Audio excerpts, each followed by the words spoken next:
To me, the way the panel has approached this thing is correct to say we have to answer this question first. What is the Africa we want? So we say we want an Africa that is free of violent conflict and war. What leadership do you produce to get that result? We want an Africa that is free from poverty. What kind of leadership do you need to create to end that poverty? We want an Africa that is free of, that is driven by women's emancipation. Where is this leadership? How do you create it? We want an Africa that is free of corruption. How do you produce this leadership that is not corrupt? Now, these are the questions I took to answer these practical things that President Kagame was talking about. And it's not an easy question to answer. But I think critically, and we were discussing this thing yesterday, critically, we need a critical self-assessment of ourselves as Africans. To say, as President Kagame was saying, we've been discussing this thing about the quality of leadership, challenges we face for a very long time. But when have we sat down to say, now let us assess, you Thabo Mbeki, were president of South Africa for so long. Let's assess your performance. Did you provide this kind of leadership that is suitable for this Africa that we want? Where did you go wrong? We got the African peer review mechanism, which President Obasanjo can speak about. That's part of what it was supposed to do, so that we sit as peers to say, no, but the President, you are misbehaving. You are stealing public resources.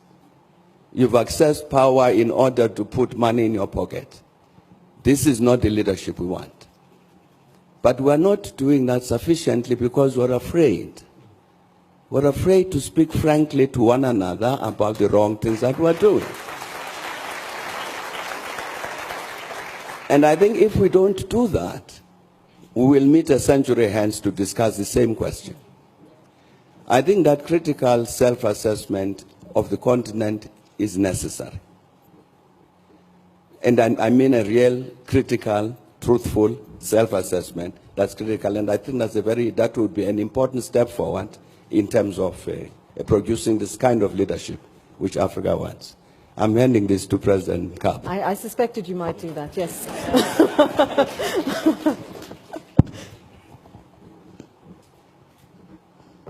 What a cruel gesture, Thabo.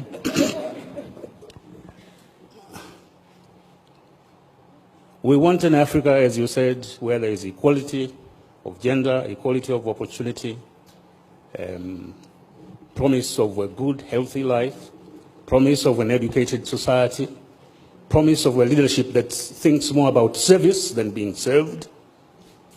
We want all of that, borders to be removed and so on. Why don't we have it? My answer is very clear. Because you have a selfish leadership. Extremely selfish. We often think of the problem of leadership as being the problem of the leaders alone. Fine. They must be defined, have integrity, have all those we want. But to succeed, they must be able to implant those attributes in the population.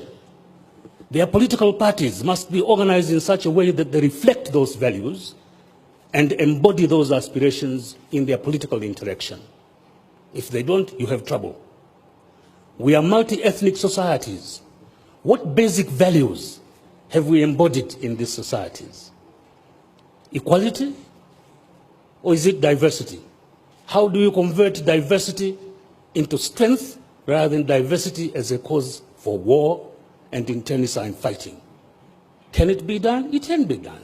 It's been done in centuries before, in Europe and elsewhere. Why can't it be done in Africa?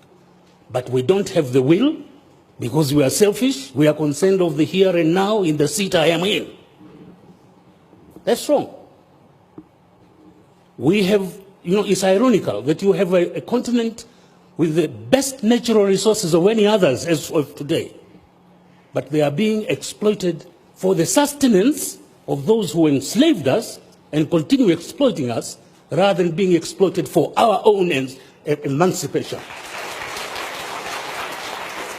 Why?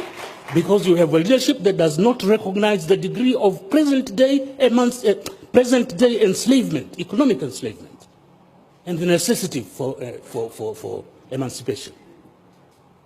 It's ironical. We talk about development, but we don't stop in time to define what development in our kind of situation is. One of the greatest reasons of admiration for this country, for instance, is the fact that you have here a universal system of health and education delivery. Now that is development. Rwanda is more developed than any of these Western countries in this regard, where you have assured health and education delivery.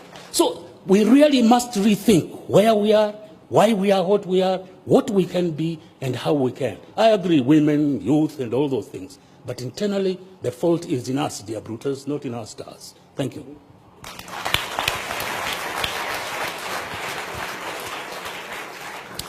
Thank you very much.